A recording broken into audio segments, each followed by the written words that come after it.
Com quais contos você trabalha? Tá aí uma pergunta que eu recebo com uma certa frequência aqui, cuja resposta talvez não seja tão satisfatória nem tão interessante quanto ela poderia ser. Eu posso te responder diretamente. Eu trabalho com conto tal, tal e tal, do livro tal, da autora tal. Mas essa é uma resposta de resultado. E a gente precisa lembrar que contoterapia não é sobre resultado necessariamente, ela é sobre desenvolvimento, sobre caminho, sobre jornada. Porque se o meu objetivo está no resultado, qualquer caminho que me leve ao resultado almejado, desejado, está valendo. Mas não é esse o nosso propósito. Nosso propósito é o caminho percorrido, é se desenvolver como humano. O resultado vai ser uma consequência garantida. Qual que é a consequência de uma jornada e de um caminho bem percorrido? Um ser humano mais preparado para lidar com a vida?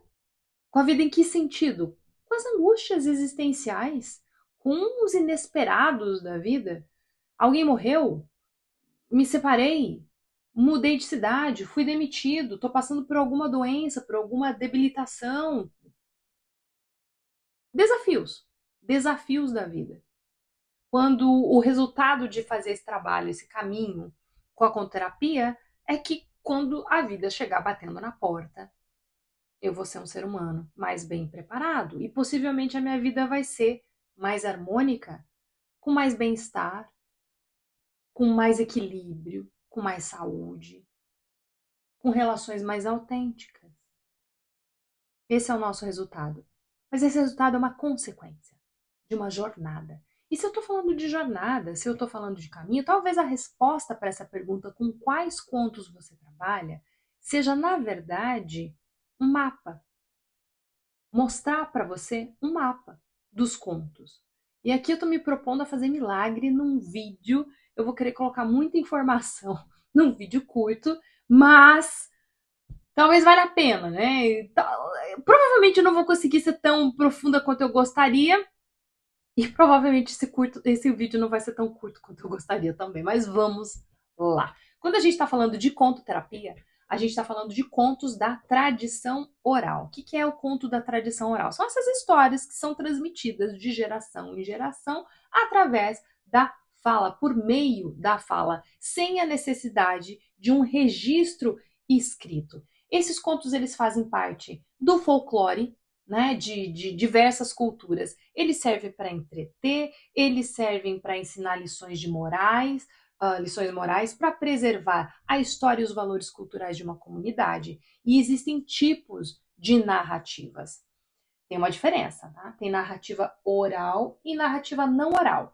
Quais são as narrativas orais? Nós vamos ter mitos, nós vamos ter lendas, fábulas, contos maravilhosos, contos de fadas, parábolas, anedotas, cantigas e baladas, epopeias. Epopeias, quando eu estou falando de epopeias, embora a gente tenha algumas que são em prosa, eu estou falando de poesia também. Então, poesia, tipo, Eda, Kalevala, Ilíada, todas essas mitologias vieram em forma de poesia, porque essa estrutura de ritmo, rima, facilitava a oralidade, né? O jeito que a poesia é feita. Provérbios e ditados, histórias de fantasmas, ritos e rituais narrativos. Quando eu estou falando de ritos e rituais narrativos, eu realmente estou falando dessas histórias com esse contexto mais espiritual, mais religioso. Por exemplo, se você está numa comunidade indígena, você tem determinadas histórias que são contadas nesses rituais, né, para fazer esses rituais. Mas existem histórias e narrativas que não são orais. Quais são? Que não são passadas de forma oral, né? São passadas através da escrita, elas são repassadas através da escrita. Romances, novelas, histórias em quadrinho, peças de teatro, roteiro de televisão e de cinema, ensaios, autobiografias, reportagens e artigos de jornais, jogos narrativos, fanfiction. Percebe a diferença entre narrativas não orais escritas e narrativas orais? Ok. Ai, Ana, mas né, tem histórias, não existem histórias da tradição oral que são escritas, porque, por exemplo, eu só conheci o Barba Azul, ou os Doze Irmãos, ou a Donzela Sem Mão, porque eu li essas histórias num livro, ninguém me contou, não foi contada oralmente, né? Eu tive contato com elas pelo livro. Bom, aqui a gente vai ter duas situações.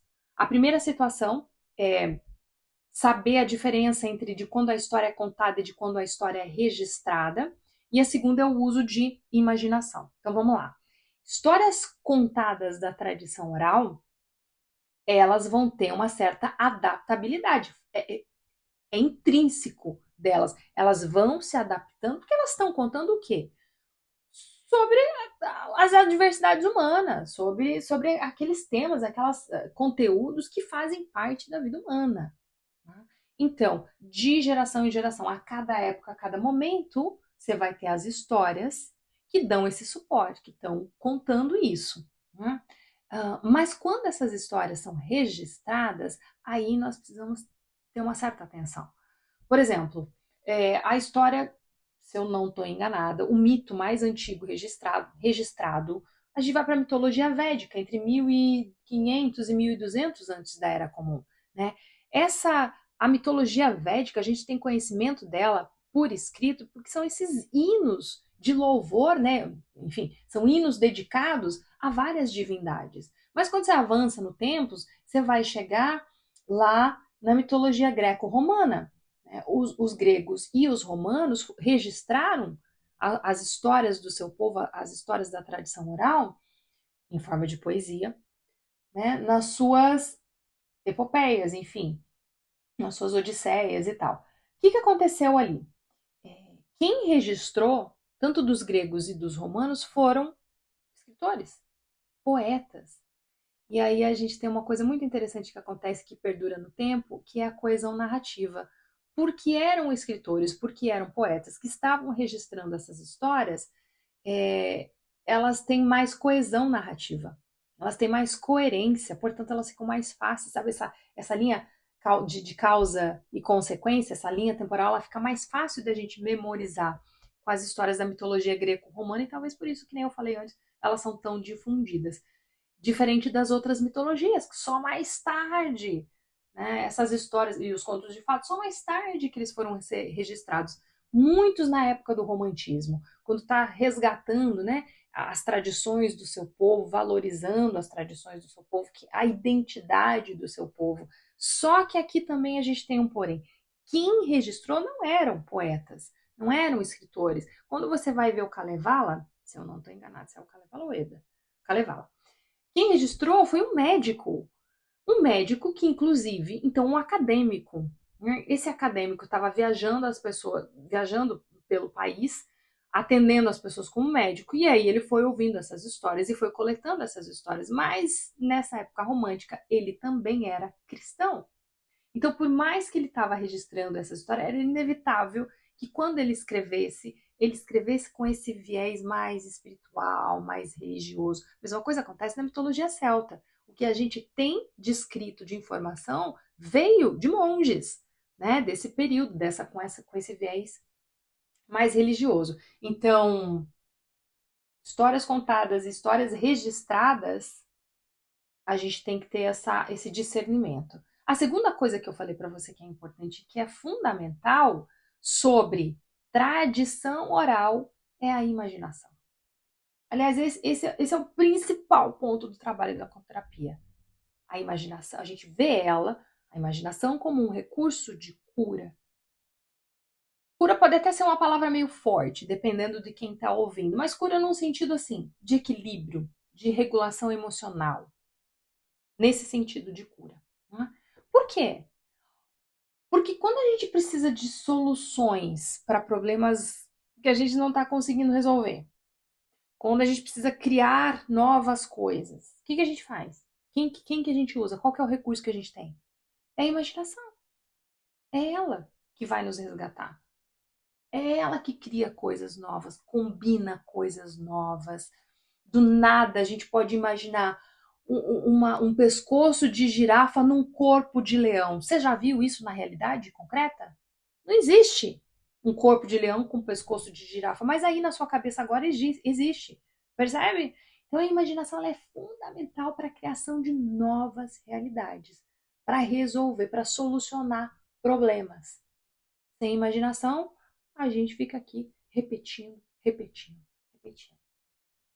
Só que olha só, como que a imaginação acontece pela oralidade. Aqui na conterapia a gente vai fazer pela oralidade, a gente vai promover este caminho, esta via. Não é a imagem, a ilustração que chega pronta, porque ela chega pronta, minha imaginação não precisou funcionar. Alguém me mostrou, não é o desenho que chega pronto, a animação ali na tela. Não é sobre, não é nem sobre o filme, não é nem sobre a peça de teatro que eu estou vendo alguém fazendo por mim. Não, é sobre através da palavra. A palavra contém sentido e significado e, portanto, ela cria uma imagem. A minha imaginação precisa criar uma imagem disso e colocar isso em ação. Esse é o poder da oralidade. E essa é uma coisa que a gente não está mais fazendo. A gente não está mais fazendo, a gente precisa muito fazer. De novo, porque para poder criar novas realidades. Então, tem essas duas coisas quando você está falando de tradição. Ah, mas eu li. Leu, mas a oralidade vai promover a imaginação e atenção. Que bom que eles registraram, porque daí a gente tem acesso. Mas lembrar sempre desse viés e de que momento que foi feito e que quando está registrado está fixo e existe uma característica muito dinâmica na oralidade. A gente está sempre se adaptando com essas histórias. É isso que a gente quer. Isso feito, vamos para o nosso mapa. Deus do céu que o vídeo está ficando comprido, mas vamos lá. A gente tem uma classificação de contos. Tem uma classificação mais tradicional. A gente vai encontrar o russo, o Vladimir Prop, que fez no seu livro Morfologia do Conto, ele analisou contos de fadas russos, e aí ele foi identificando as funções narrativas e os personagens arquetípicos dessas histórias, desses contos. Ele chegou em, se eu não me engano, 31 ou 33 funções. Então, por exemplo, você olha para um conto, você vai ver que tem a função de proibição, de transgressão, de combate. Você olha para o conto, você vai ver que tem um personagem, tem o herói, tem o vilão, entende? Então, quando você pega a morfologia do conto, você pode classificar esses contos por funções e por personagens. Mas existe também a classificação ATU, que é a classificação do Arthur Thompson e Utter.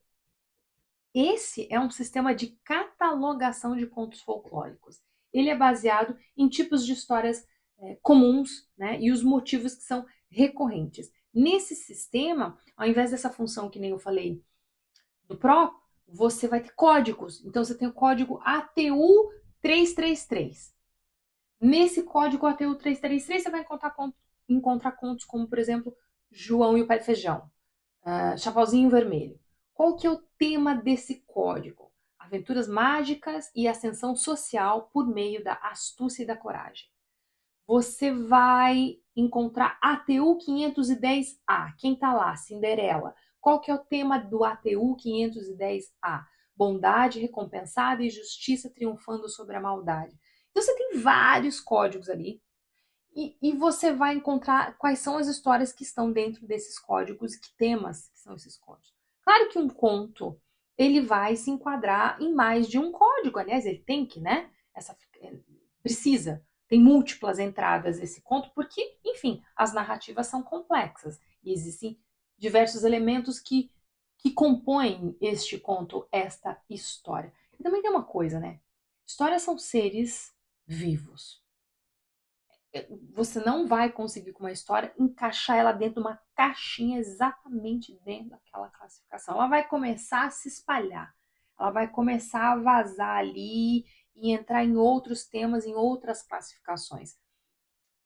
Complexa como seres humanos, não é verdade? Tratar histórias como ferramenta é um erro crasso do contoterapeuta.